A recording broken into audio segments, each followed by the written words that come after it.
The key subject matter of concern appears to be the slow pace of acquisition of whatever equipment and assets are required.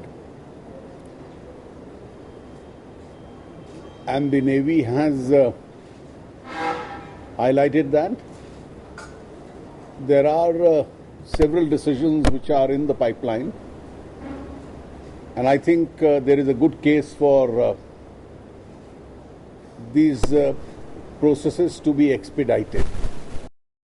देश के रक्षा मंत्री की ये चिंता है सेना के लिए जरूरी उपकरणों की खरीद की मंद प्रक्रिया पर, जो उन्होंने नौसेना के कमांडरों के सम्मेलन में जाहिर किया। अरुण जेटली के मुताबिक नई सरकार सशस्त्र बलों की जरूरतों को पूरा करने के लिए खरीद प्रक्रिया में तेजी लाने का काम करेगी। कमांडरों के सम्मेलन में नौसेना के शीर्ष अधिकारियों से बातचीत में उन्हें सेना की समस्याओं के बारे में भी जानकारी दी गई। दरअसल कई हथियार खरीद मामले ऐसे हैं जो अंतिम चरण में हैं, लेकिन उन्हें यूपीए सरकार ने मंजूरी नहीं दी थी। अरुण जेटली के मुताबिक इसे यूपीए और एनडीए सरकार के मामले के तौर पर नहीं देखा जाना चाहिए, बल्कि एक राष्ट्रीय प्राथमिकता का विषय है और सरकार इस पर जोर देगी। अरुण जेटली ने सेना की जोरदार तारीफ करते हुए कहा कि सेना हर चुनौती का सामना करने के लिए तैयार है। अरुण जेटली ने संकेत दिया कि बजट में अधिक धन मुहैया कराने की सशस्त्र बलों की मांग को स्वीकार किया जा सकता है।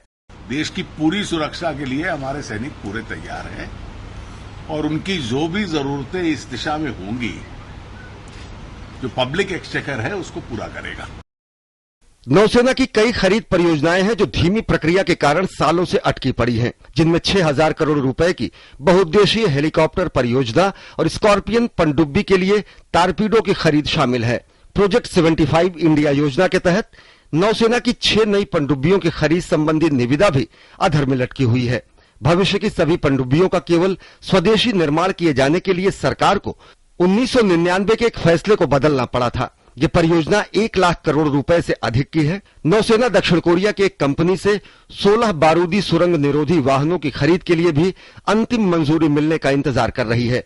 यह खरीद भी पिछली सरकार के तहत प्रक्रिया की निष्पक्षता के खिलाफ शिकायतें दाखिल किए जाने के कारण रुकी पड़ी है। इस मौके पर जब रक्षा मंत्री से सेना के अगले प्रमुख की नियुक्ति से जुड़े विवाद के बारे में सवाल किया गया, तो उन्होंने साफ किया कि सरकार इस मामले में संसद में पहले ही अपना रुख स्पष्ट कर चुकी है। नरेंद्र मोदी सरकार ने इस मामले में मनमोहन सिंह सरकार के फैसले का पूरा समर्थन किया है। News night desk, DD news.